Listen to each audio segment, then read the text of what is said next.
encarnados, desencarnados, quem estamos assistindo hoje daqui da casa. A gente sempre quando chega aqui na frente treme, né? Não sei porque eu faço isso há tanto tempo, mas a gente fica com um pouquinho de frio na barriga, isso é normal para todo mundo. A gente ainda é um pouquinho neófito, né? Nas nossas questões espirituais, né? Hoje ainda, quando eu saí de casa, estava escutando algumas palestras do Divaldo, e o próprio Divaldo era descrente, né? Lá aos 27 anos, quando ele teve uma materialização, né? E ele disse que ele foi operado e que ele queria, né, alguma coisa de concreto. Então nós também buscamos, né, um pouquinho a cada dia nos confortarmos, né, com as coisas que acontecem no nosso mundo. Estamos vivendo momentos diferentes, momentos onde todos têm que se cuidar um pouco mais, momentos onde nós nos voltamos para dentro, né, não só das nossas casas, mas também nos voltamos para dentro, né, para dentro.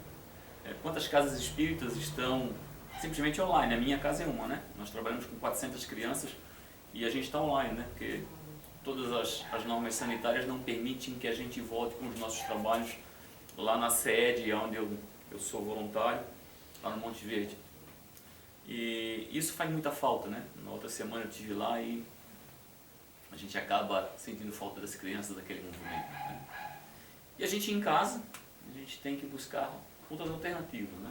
Quem trabalha faz home office, né? Quem gosta de música, né? Vamos tocar um pouco. Eu sou metido, mas acabo tocando um pouquinho também. Ler, né? Trabalhar, enfim, conviver com a família. Uma série de coisas que a gente não fazia. E eu sempre digo, tempo, né? Eu sempre digo, tempo a gente arruma, né? Eu tenho lá no meu perfil, eu digo, né? Quem quer faz, né? Quem não quer arruma desculpa. Sempre foi isso, né? Quando eu fui diretor de escola, eu dizia isso para os meus professores, para os meus alunos. Olha, quem quer faz, quem não quer arruma desculpa. Isso, trabalho na vida, né?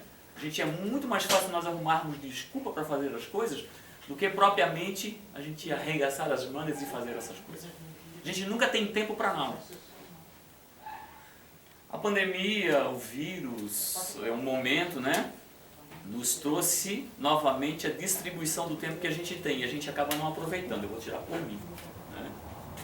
Trabalho numa secretaria do Estado e a minha vida é corrida, né? Minha vida é corrida porque a secretaria de mobilidade é agitada o dia inteiro.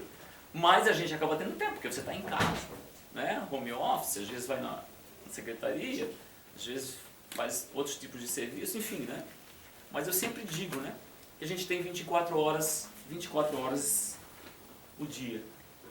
Temos 8 horas para trabalhar, 8 horas para dormir e ainda sobrou 8 horas que a gente joga fora com coisas banais do dia a dia. A gente nunca tem tempo. Então que isso sirva, né, para que a gente possa fazer as reflexões diárias, né?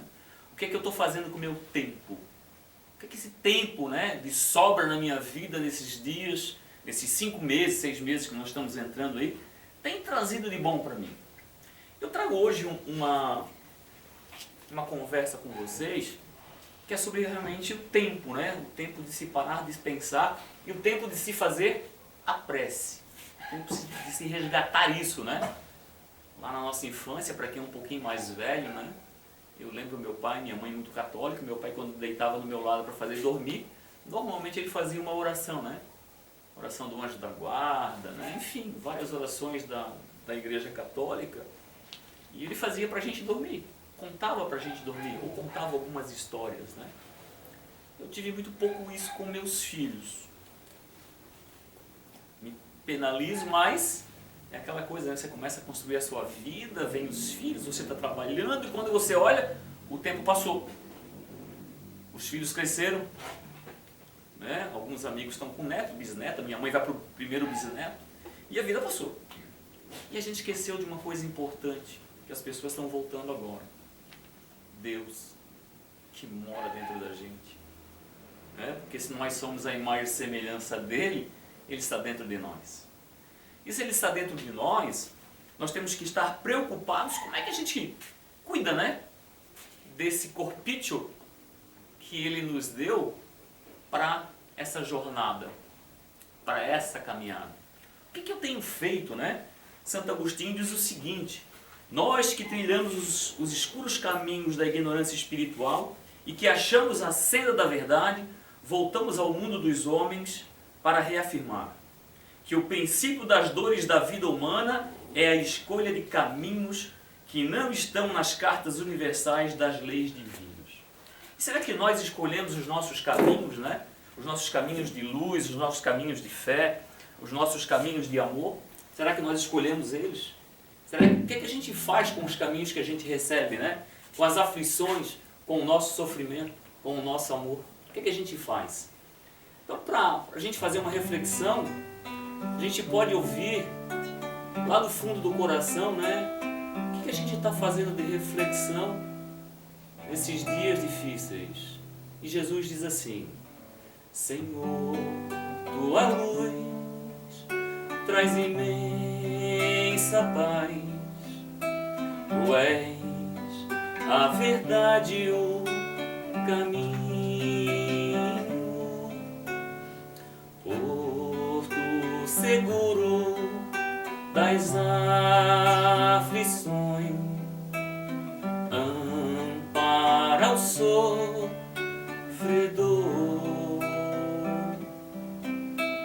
suave é o jugo por teu amor, ó bondoso Senhor. Esse Senhor tão bondoso que nos deu a vida, né? E que faz com que a gente prossiga no nosso dia a dia, é esquecido todos os momentos. E a gente, como filhos amados que somos dele, temos que procurar nos relembrar e nos lembrar diariamente de tudo aquilo que ele nos deu, de tudo aquilo que ele nos concedeu e de tudo aquilo que ele nos permite fazer no nosso dia a dia. Porque choramos como órfãos desamparados sem o colo dos pais, enquanto temos o nosso Pai Celestial existindo em expansão de amor. Há quantos têm a coragem de buscá-los?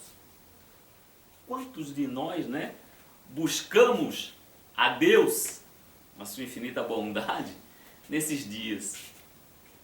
Eu tenho cólica renal. Então a primeira coisa que eu me lembro quando dá dor, não sei se alguém tem, é: meu Deus, que dor! Né? Meu Deus, que dor!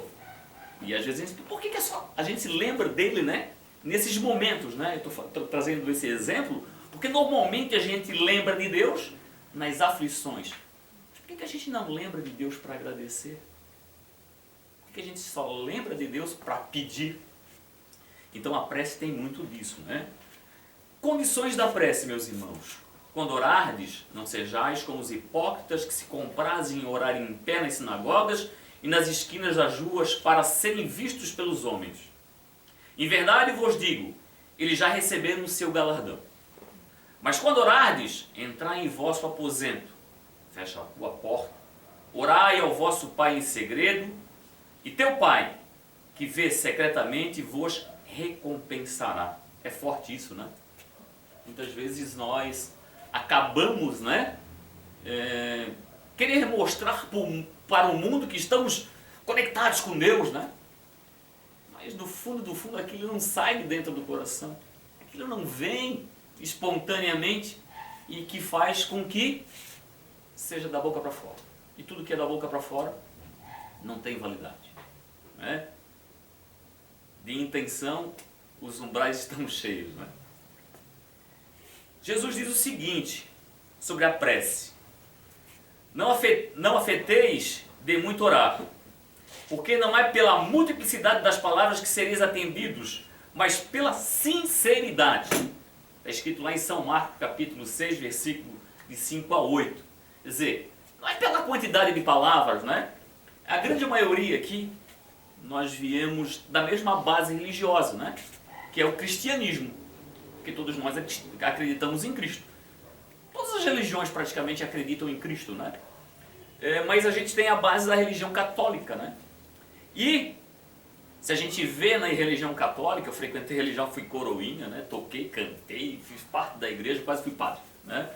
Depois corri. Mas quando a gente vê essa caixinha, né? Eu digo que é uma caixinha, infelizmente, né? Porque muitas vezes você vai e é automático as coisas, né? Os espíritos dizem, né, que quando a gente entra na igreja católica a gente vê muitos pontos de luz. Porque as pessoas vão lá para também aliviar as suas aflições. Porque ninguém é curado por essa, por aquela, ou pela qualquer que seja o seu credo religioso. Ele é curado pela fé que ele tem. Né? Independente do local que se frequenta, ele é curado por aquilo que ele acredita. Porque se nós não acreditarmos, você não vai ser curado. Você não vai se melhorar. Nós temos que crer. Porque quando a gente crê, a gente consegue mover montanhas. E se nós não cremos, a gente não vai mover nem o pé, nem a mão, muito menos a fala. Então tenhamos essa preocupação, né? Que a gente mande essas palavras, ou pense, né? Com o coração. Quando elas saem com o coração, garanto para vocês que elas saem com um grande fecho de luz. Lá em Marcos também, 11, 25 a 26, fala o seguinte. Isso eu acho muito importante. Antes de orar, se tendes alguma coisa contra alguém, perdoe, porque a prece não será agradável a Deus se não for da parte de um coração purificado de todo sentimento contrário à caridade. Se nós estamos, né, com um sentimento de mágoa com alguém, isso não é muito difícil no dia de hoje, né? Inclusive na própria internet, né? Porque os pensamentos são diversos. Todos nós temos e devemos divergir de ideias, porque a divergência de ideias, elas constroem um mundo melhor. O que nós não podemos é querermos que a nossa ideia seja certa. Então a divergência de ideias, ela é importante. E quantas vezes nós ficamos magoados, né? Magoados com pessoas que divergem das nossas ideias. Não, eu acho que tem que ser assim. Não, eu gosto do preto, eu gosto do amarelo, eu gosto do... Independente. Se a gente vê muito em clube de futebol, né?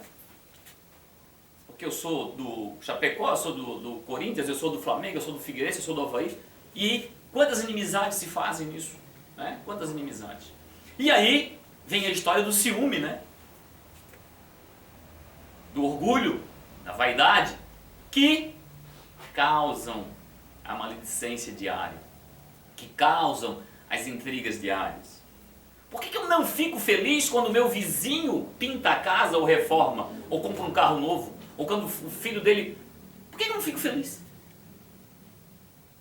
A gente sempre arranja alguma coisa para dizer. Ah não, mas ele deve ter feito alguma coisa errada. Estou falando inclusive para mim. Então são coisas, né? Então, antes de orar, vai lá e faça, né, as pazes com aquelas pessoas que vocês tiveram alguma divergência. Isso é muito importante, meus irmãos. Lá em Lucas 18, 9 e 14, fala o seguinte, a parábola do fariseu, né? Orai, enfim, com humildade, como o publicano, e não com orgulho, como o fariseu. Examinai vossos defeitos, e não vossas qualidades. E se vós comparardes aos outros, procurai o que há de mal em vós. Porque normalmente, né, nós procuramos o mal no outro. E esquecemos de nós, quais são os meus defeitos. E os nossos defeitos são muitos. Porque se os nossos defeitos não fossem muitos, nós não teríamos reencarnado novamente. Com toda certeza. Se estamos num planeta de provas e expiações, é porque necessitamos, com certeza, de resgates de muitas coisas que nós fizemos em vidas pretéritas. Eu não tenho dúvida disso. Né? A gente até gostaria de ver isso, né? Será que eu não posso dar uma espiadinha no outro lado, né?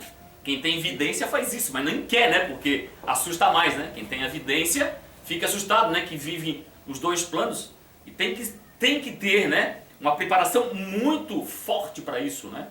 Para saber distinguir, né? Ela está encarnada ou está desencarnada? Ele está encarnado ou está desencarnado? Né? Viver nesses dois paralelos, né? E você conseguir trabalhar isso, né? Então, meus irmãos, a prece. O que é a prece, né? Ela é uma invocação. Através dela, alguém se coloca em comunicação mental com o outro ser ao qual se dirige. Então, a prece é uma invocação, né?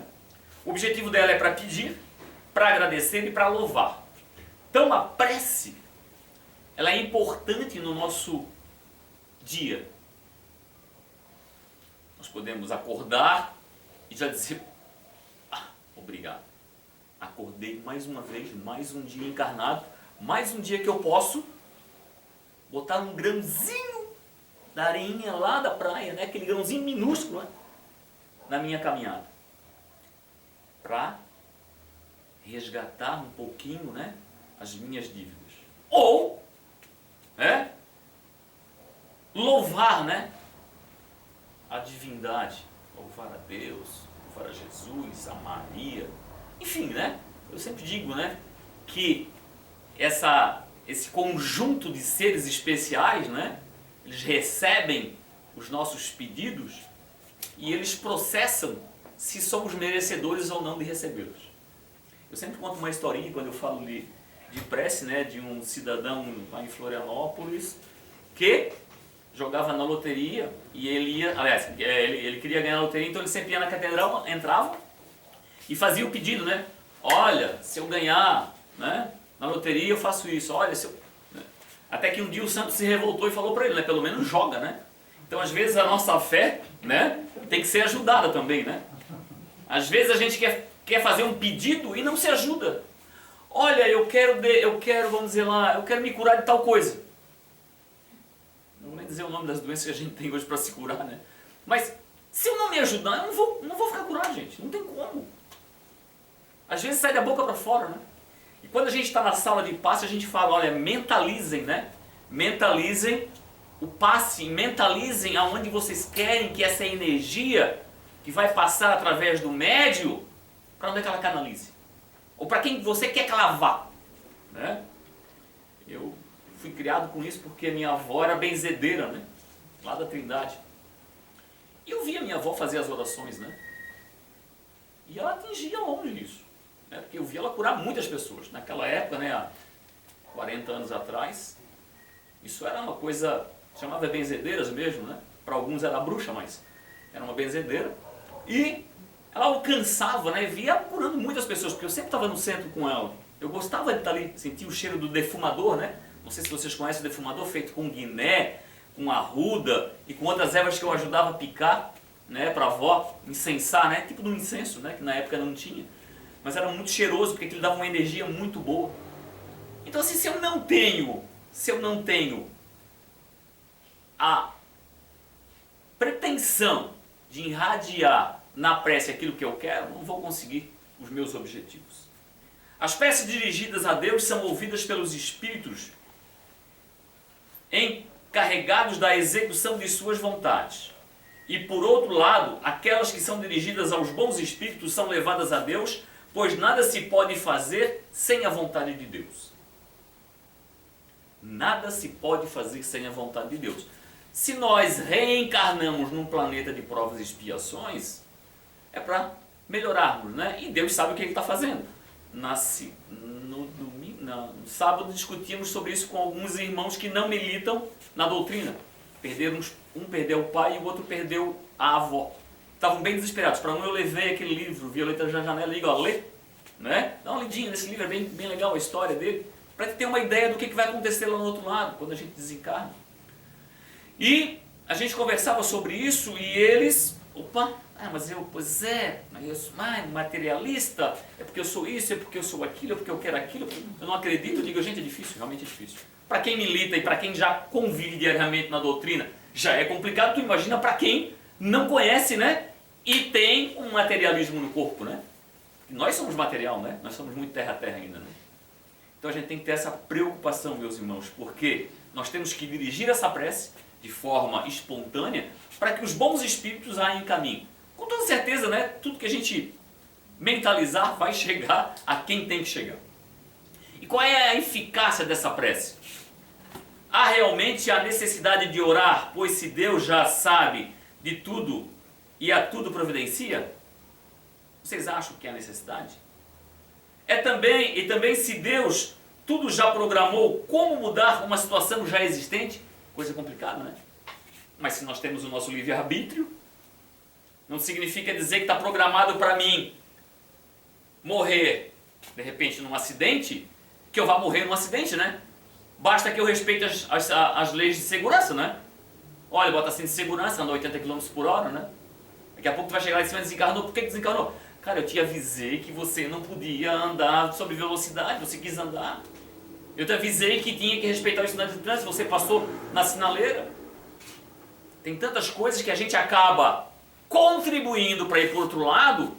Por quê? Porque a gente tem um livre-arbítrio para decidir. Né? Você tem um livre-arbítrio para decidir. Nós estamos no mês agora, setembro, amarelo, né? Por quê? Por causa do suicídio, né? Eu puxo a minha arma, não quero mais viver e morro. Opa, mas peraí.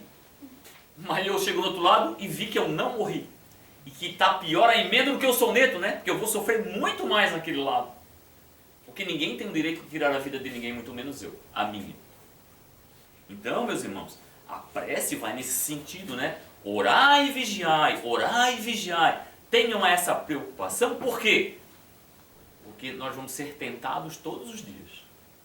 Todos os dias nós somos tentados para fazer qualquer coisa. E às vezes a gente não consegue reagir. Não consegue. Porque a gente vai sendo envolvido, e quando você olha, já foi envolvido. Daí você diz assim, o que é que eu fiz? Aí já é tarde demais. Aquilo que pedirdes pela prece vos será dado. Será? Vontade, a ação da prece, tá? Vontade, alimenta a intenção da prece e faz brotar os pensamentos elevados. Se eu tenho vontade, eu faço a intenção da prece se elevar. No momento que o espírito se predispõe à prece, seus pensamentos se espargem em ondas luminosas, formando um campo psíquico diferenciado, que busca a identificação com um campo de formato pelo pensamento divino. O pensamento então segue em ondas da mente ao infinito, transmitindo a imagem do objeto da oração. Então a prece ela tem um poder, né? Através das suas ações. A prece é ouvida pelos espíritos em qualquer lugar em que eles se encontram. Por quê? Porque a gente tem um campo mental, né? E esse campo mental, o nosso pensamento, ele é poderoso. A nossa vontade está firme no propósito de querer alguma coisa. Neste ponto, o campo mental está unificando o pensamento único que se quer. E esse pensamento firme fará com que o campo de força construído em torno do ser saiam ondas mentais direcionadas até atingir o alvo capaz de identificá-lo, analisando-lhe a grandeza. Então, o nosso campo mental, né, ele é muito forte. Existem experiências, né, nisso, né? Pessoas que têm uma ligação muito forte, né?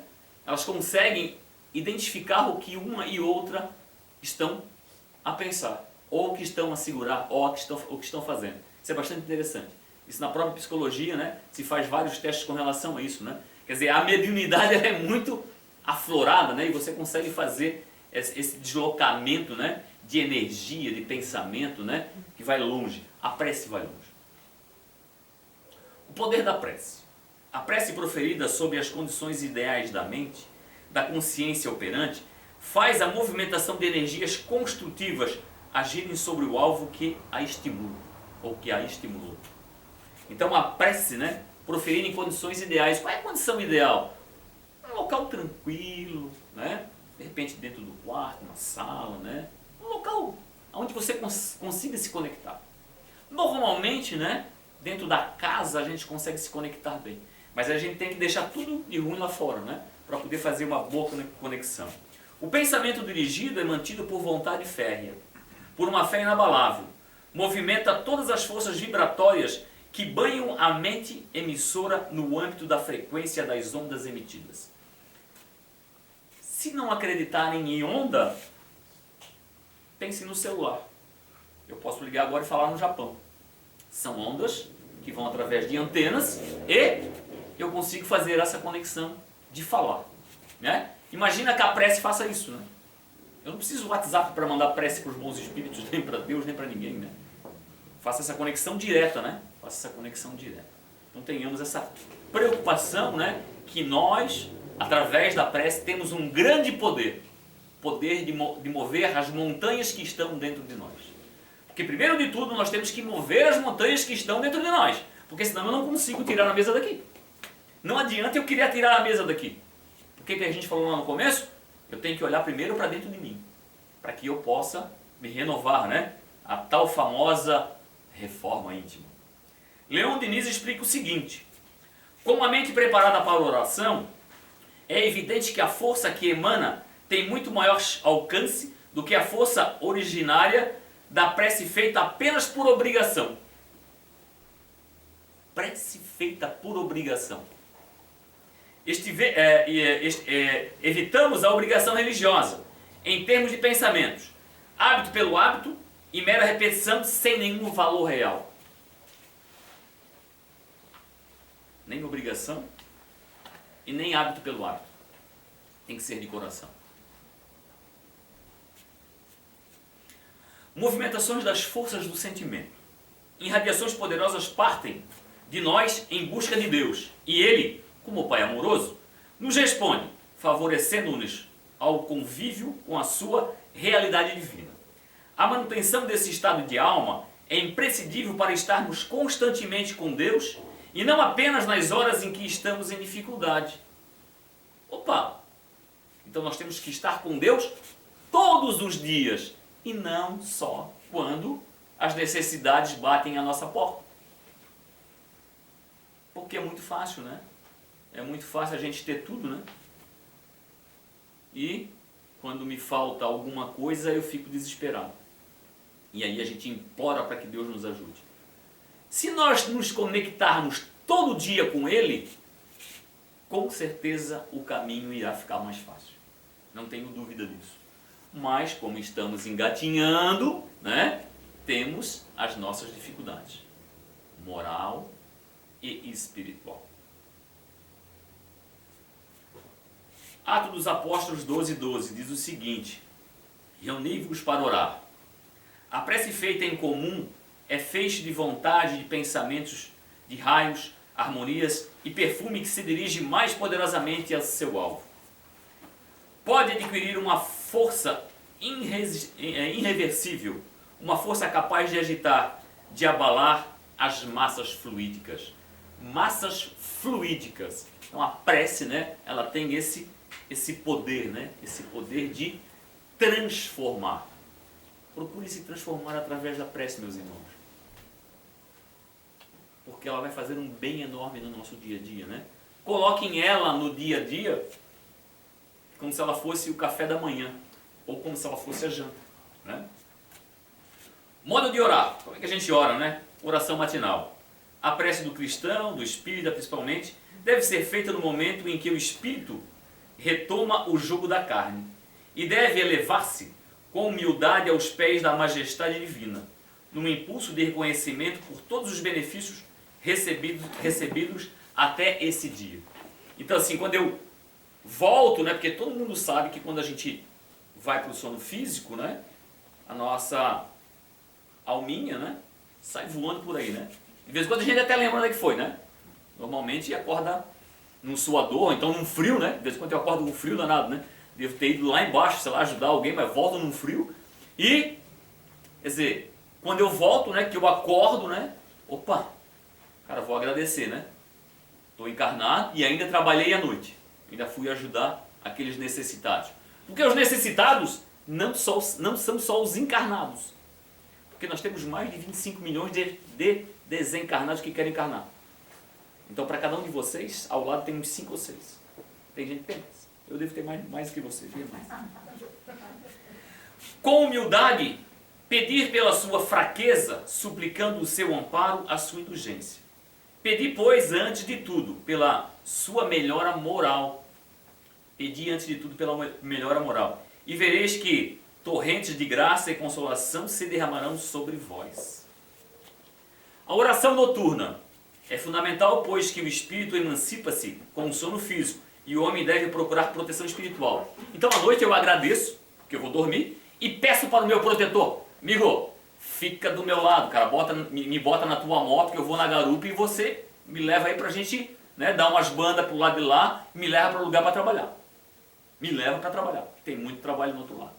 Né? Então a prece noturna também, uma conexão com o nosso anjo da guarda, né? Isso é muito importante, né? Porque às vezes a gente sai e fica desprotegido. Apesar do anjo da guarda estar sempre de prontidão, né? Mas, se você não chamar, amigo, ele não vai. Não vai mesmo. Simão Pedro e o poço de Jacó. Qual é a oração mais agradável ao Criador? Qual é a oração mais agradável ao Criador? Estamos chegando no final, tá? Tem mais 3 horas ainda, mas está quase chegando.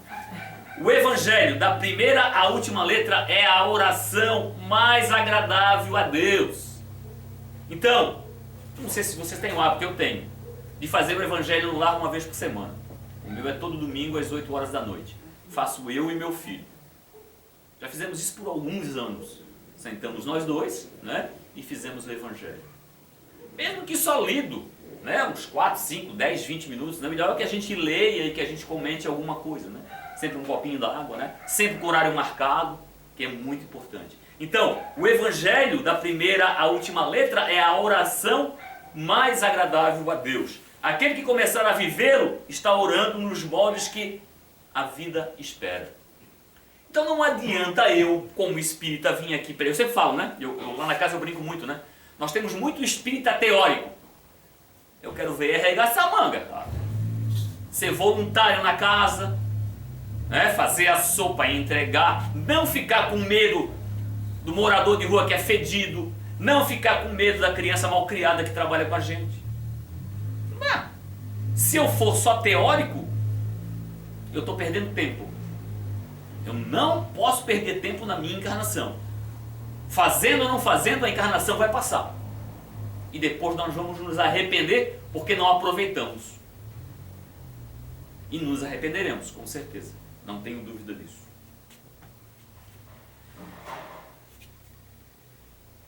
Então, meus irmãos, que a gente possa, né, ter uma preocupação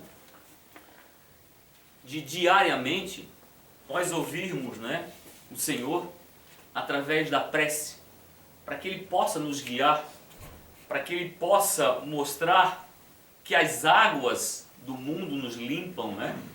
Que Ele possa nos mostrar que o firmamento é importante, que Ele possa mostrar que a nossa viagem nesse tempo que estamos aqui encarnados e a oportunidade que estamos tendo, porque se vocês conseguirem observar, as encarnações estão mais longas, né?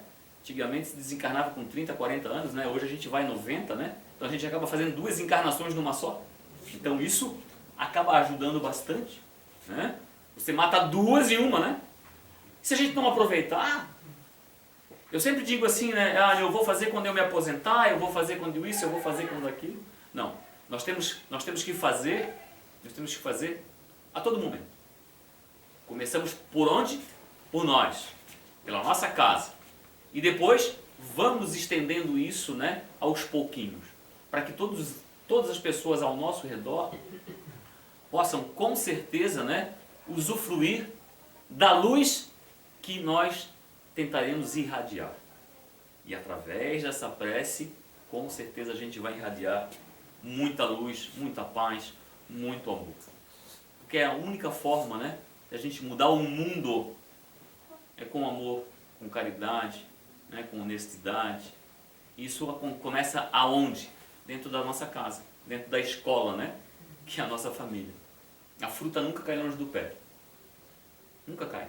Não adianta eu querer plantar goiaba e querer colher melancia. Não tem jeito. Se eu sou goiaba, quem está em redor de mim vai ser goiaba. Meus filhos vão ser goiaba. Não tem como ser diferente, né? O meu exemplo vai fazer o movimento. O exemplo move, né? O exemplo move. Não adianta eu falar uma coisa e fazer outra. Então tem mais essa preocupação em ser exemplo para todas as pessoas. Ninguém vai ser perfeito. Mas se policie. Se cobre um pouquinho mais de como você poderia ser diferente nessa encarnação. O que é que eu tenho feito, né, para me ajudar e me ajudando a ajudar o próximo? O que é que eu tenho feito? Eu tenho estendido a minha mão? Eu tenho arregaçado as minhas mangas? O que é que eu tenho feito? Será que eu tenho orado? Será que eu tenho agradecido? Será que eu tenho esquecido de Deus? Então aproveite, né, que nós estamos nesse período bem conturbado e façam essas reflexões. procurem lembrar, né? Outro não tem nada a fazer. Ah, vou tocar uma música, vou cantar uma música. Ah, vou fazer uma oração. Ah, vou escrever uma poesia. Enfim, né? Tá certo, meus irmãos? Eu vou tocar a última música que é uma música que ela fala sobre a prece. E que vocês possam fazer a reflexão com relação à letra. É uma letra bastante interessante, né? Que ela fala da natureza, ela fala dos transtornos, fala de fluidos, ela fala de águas, de luz. Então, que façam essa reflexão, né? Quem quiser pode fechar os olhos, pode pensar lá na sua casa, lá no hospital, nos manicômios, nas penitenciárias, nos moradores de rua que estão em vários lugares, nas crianças que estão nos orfanatos, nas crianças abandonadas, né? Nas pessoas que não têm teto, nas pessoas que passam fome, no Brasil, fora do Brasil.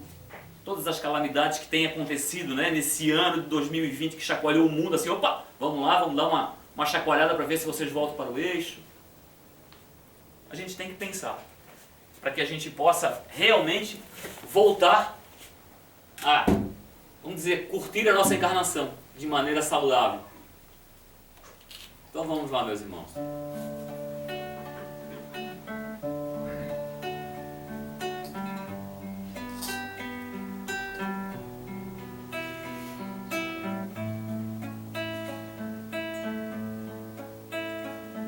Ouvi, Senhor, a prece que nos guia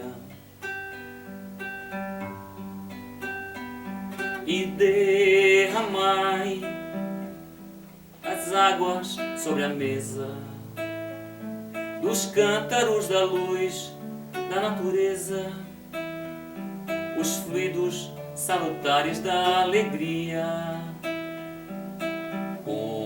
Outrora, na paz do humilde lar, em vinho santo que combate o tédio, transformai essas águas em remédio, que em nosso nome o enfermo há de curar. Permiti que a fonte cristalina do vosso excelso e sublimado amor possa descedentar o viajor que pela vida exausto peregrina, qual destes da mulher samaritana a taça de água pura da fé viva. Doamos a verdade rediviva que flui dos vossos lábios, soberana, os cântaros da luz da natureza. Ouvi, Senhor, a prece que nos guia, os fluidos salutares da alegria. Derramai nestas águas sobre a mesa.